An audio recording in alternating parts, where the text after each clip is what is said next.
Hey, I'm Jacqueline Snyder, and I'm the host of the Product Boss podcast. This Dear Jacqueline episode, this is the place where I answer questions that you've been afraid to ask anyone else about your product business and the life you're actually trying to build around it.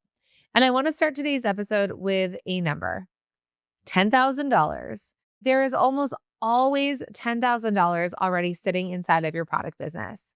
And you did not have to launch something new to find it. You don't have to build a new sales channel. You don't have to manifest it. You just have to know where to look. And most product-based business owners default to new every time they need to grow. New product, new launches, new sales channels, new offers, a new thing. And the truth is, almost every product business I have ever worked with is leaving real money on the table in places they have stopped looking. So today we're going to talk about where that money is hiding, the 7 places to check, and the one move I'd have you make if you needed to get cash right now. Let's get into it.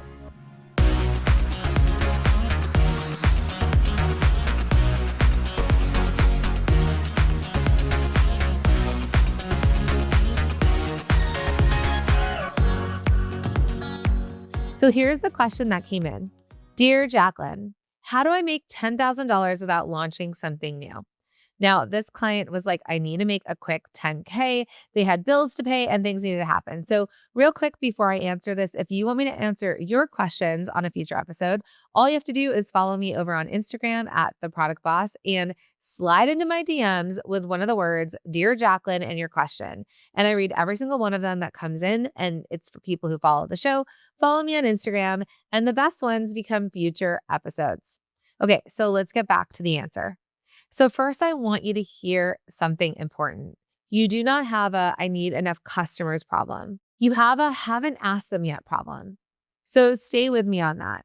In 20 years of doing this work, with more than 2,000 brands as my one-on-one clients and over 100,000 women in product-based businesses here at The Product Boss, I've seen this pattern over and over and over. So someone wakes up needing more revenue, right? And maybe that's you. And you immediately default to, I need something new. And maybe you're spending weeks designing it and spending money that you don't yet have and launching it to not the way that you had hoped. And maybe you're wondering why nothing is working. Meanwhile, sitting in your customer database, sitting on your email list, sitting on your abandoned cart, sitting in your warehouse is more than $10,000 that you could activate this week if you stopped trying to invent and started actually asking the strategy growth is not new, that the strategy is harvest. Okay, so let's talk about harvest. Today, we're going to talk about 3 things, right? The belief that's blocking you from harvesting and making the money, the 7 places to look, and the one move I'd have you make this week. So here's the belief that maybe you think new is exciting and you think new is the move. You think that your audience and your customers are waiting for the next thing. But the truth is that your customers already love the thing you already have. They just need you to remind them. They need you to give them a reason to buy right now. They need you to actually ask them to buy. And most product-based business owners are afraid to email their list or email too much. And maybe they're thinking that they're annoying people and they think they're being pushy and they think they need a real reason to wait, right? Like they need a real reason. So maybe you're posting more on Instagram stories and you're hoping, or maybe you send one email and pray. And then you tell yourself, well, the list isn't responding, or I emailed them too much, or I don't know, some story that you're making up. And the deal is that you're actually not selling. The shift is this. Ready for it? Selling to people who have already raised their hand is not pushy. They've joined your email list. They're following you. They've shown up at your booth, right? They've opted in. They're telling you that they want what you have. So your job is just to keep showing up with the next reason for them to buy. So that's going to bring me to the second thing. Your business is your mirror. And right now, your business is showing you something specific. It's showing that you have customers, you've got inventory, and you have an email list that are not being fully activated. And it's showing you that there's value that you collected and there's no shortage of opportunity. There's just shortage of asking. So your business is mirroring back to you and it's saying, stop building, right? Stop building something new and start activating what you already have. So now let's get tactical. Here are the 7 places that $10,000 is probably hiding inside of your business right now. And I'm going to give them to you fast. Okay. So pause this if you need to write this down. So let's talk about it. Ready? 1, past customers who haven't bought in a while, right? If they haven't bought in 90 days, they already love you. They just got busy. So email them. 2, your email list, the people who have never bought. Some of them are one offer away from becoming a customer, and most product businesses never actually directly invite them to buy. 3, abandoned carts. If you're not running automated abandoned cart emails, you're leaving money on the floor, right? Like literally floor on the table every single day. So set it up.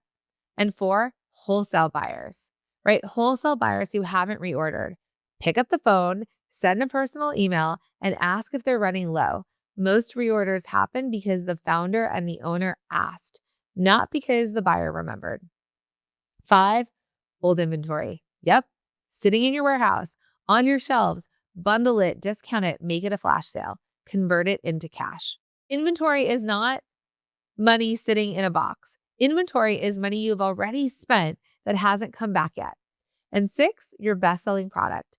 Most product business owners under promote what's already working. So your job is to multiply what sells, not pivot away from it. Bundle it, like upsell from it, feature it again and again and again. And 7 is pricing. Honestly, you might just be underpriced. So look at your best seller's profit margin. And if it's under 30%, you might be selling too cheap. In fact, if it's under double, you might be selling too cheap. So test a $5 increase. Most of the time, nothing changes except your bottom line, and it goes up. So that's 7 places. There is almost certainly $10,000 between them. And I want to tell you about a client of mine. She came to me convinced that she needed to launch a new product line. She was at about $200,000 a year in revenue, and she thought a new launch was the answer. And I had her pause everything. I asked her to send me what her customer list was, and I asked her how many customers had bought from her in the last 12 months. Now, this answer was about 1,000 people. So then I went and I asked her, when was the last time that you personally emailed all 1,000 of them? And she couldn't remember, right? These are people who have already bought. Months, maybe a year. So we wrote a single email together that was personal, warm, not just like a sales email, but just, I've been thinking about you and here's what's new and here's what's still in stock. Hit reply if you want me to set anything aside for you. Okay. We made it feel really personal.